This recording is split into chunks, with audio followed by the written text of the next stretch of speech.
네, 안녕하십니까. 이론투자자문의 문경호 자문역입니다. 오늘 살펴볼 종목은 센서뷰입니다. 최근 시장이 고유가, 고금리, 고환율과 같이 여러 가지 이유로 투자하기 매우 힘든 환경인데, 이럴 때 단기 폭등 종목이나 이미 많이 오른 종목에 공격적으로 매수하기보다는 이벤트가 있고 실제 수급이 붙을 수 있을 만한 재료가 있는 종목을 선별하는 게 매우 중요하다고 볼 수 있겠습니다. 그런 관점에서 오늘은 우주항공, 스페이스X, 스타링크, 6월에 있을 주파수 경매, 5G, 6G, 방산 RF, 그리고 반도체 계측 장비까지 여러 모멘텀이 함께 겹쳐있는 우리 센서뷰를 제가 한번 가져왔습니다. 네, 센서뷰는 고주파 RF 연결 솔루션 기업입니다. 이게 무슨 말인가 하면은 고주파 신호가 필요한 장비 안에서 신호 손실을 줄이고 데이터가 안정적으로 전달되게 하는 케이블, 커넥터, 안테나 모듈을 만드는 회사라고 보면 될 것 같습니다. 센서뷰 사업은 크게 4가지로 나옵니다. 무선 통신 장비, 반도체 계측 장비, 방산 RF, 우주항공 위성 통신 이렇게 나뉠 수 있는데, 중요한 건 이 산업이 퀄컴, 엔비디아, 삼성전자, 브로드컴 등 주요 고객사와 거래해 기술력을 검증받은 기업으로 소개됐다는 점입니다. 그래서 이게 껍데기만 있는 게 아니라 알맹이도 있는 기업이라고 봐두시면 좋을 것 같습니다. 네, 기업 소개는 간단하게 해드렸고, 이제 이 종목이 움직이는 모멘텀이 뭔지 한번 살펴보겠습니다. 센서뷰가 이번 시장에서 부각되는 가장 큰 이유는 최근 IPO 기업 공개랑 로켓 발사 예정이 있는 스페이스X랑 스타링크 때문이라고 볼 수 있겠습니다. 실제로 어제 시장도 이 이벤트에 반응을 해서 우주항공 테마가 상승을 했었죠. 센서뷰는 스페이스X의 위성용 고주파 케이블을 공급한 이력도 있고, 스타링크 위성 탑재용 부품 공급을 협의하고 있다는 이슈가 부각된 적이 있어서 시장에 아마 더 많은 관심을 받은 상태로 보입니다. 근데 여기 주의해야 될 점은 스페이스X에 관련된 이벤트가 줄어들면은 모멘텀이 좀 축소가 될 수 있다 정도로 보시면 될 것 같아요.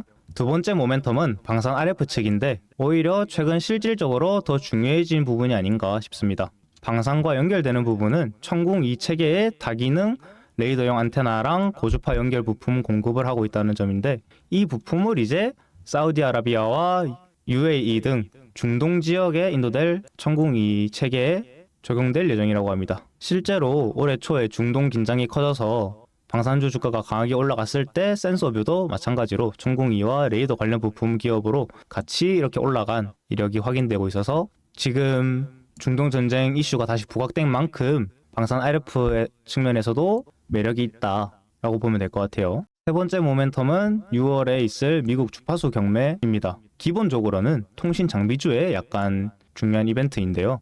그러면은 센서뷰가 왜 수혜를 받냐라고 물어볼 수 있는데, 사실 센서뷰는 5G, 6G, 밀리미터 웨이브 RF 부품 기술을 보유한 기업이기 때문에 주파수 경매 이후 통신 장비, RF 부품 테마가 확산될 때 후발 수급을 받을 수 있기 때문에 제가 세 번째 모멘텀으로 가져왔습니다. 마지막 모멘텀은 반도체 계측 장비입니다. 네, 센서뷰는 퀄컴양 39GHz 소형 기지국용 케이블 커넥터 5G 계측기용 케이블을 납품했고, 23년 말부터는 국내 주요 반도체 제조사양에 마찬가지로 케이블과 커넥터 공급을 진행 중이라는 증권사 자료가 확인되고 있습니다. 여기에 더해 엔비디아에도 고주파 RF 계측 측정용 케이블 조립체를 공급한다고 알려져서 엔비디아 실적 발표가 있는 만큼 결과값이 좋으면은 동따라 상승할 가능성이 있어 보입니다. 아니, 그러면 이렇게 좋은 기업인데 왜 시장에 알려지지 않았냐라고 궁금해하실 수 있는데, 사실 센서뷰는 26년도 1분기 연결 기준 매출이 약 21억 원, 영업 손실은 약 34억 원을 기록했습니다. 그래서 아직은 실적이 좋은 회사라고 보기에는 어려워서 시장에 좀 잘 알려지지 않은 이유가 이런 실적 때문이 아닌가라고 저는 생각을 하는데요. 하지만 중요한 점은 바로 수주 잔고입니다. 수주 잔고는 약 165억으로 전년 대비 190% 성장했는데요. 그래서 이를 기반으로 약간 턴어라운드가 가능하지 않을까 하고 기대를 받고 있습니다. 그래도 여기서 이제 센서뷰에서 반드시 짚고 넘어가야 할 리스크가 무상 감자랑 유상 감자가 있는데, 액면가를 500원에서 100원으로 낮추는 방식의 무상 감자를 진행했고, 이게 이제 결손금을 상기하기 위해서 재무 구조 개선 조치로 이제 설명을 하고 있고, 26년 4월에는 약 400억 규모의 주주 배정 후에 실권주 일반 공모 유상증자를 결정했습니다. 이러한 문제점이 있지만 저점이 아직 깨지지 않았고, 제가 앞서 말씀드렸던 전쟁으로 인한 RF 방산 부품, 그리고 스페이스X 관련해서 스타링크랑 스페이스X에 공급하는 부품과 엔비디아 실적 발표 등 이벤트성 수급이 유입돼서 기술적 반등이 가능한 구간으로 저는 보고 있습니다. 마지막으로 보조 지표인 차트를 보면서 차트를 보고 마무리하도록 하겠습니다. 어제 수급이 많이 들어온 이후 갭 상승을 했으나 윗꼬리가 길게 있는 모습인데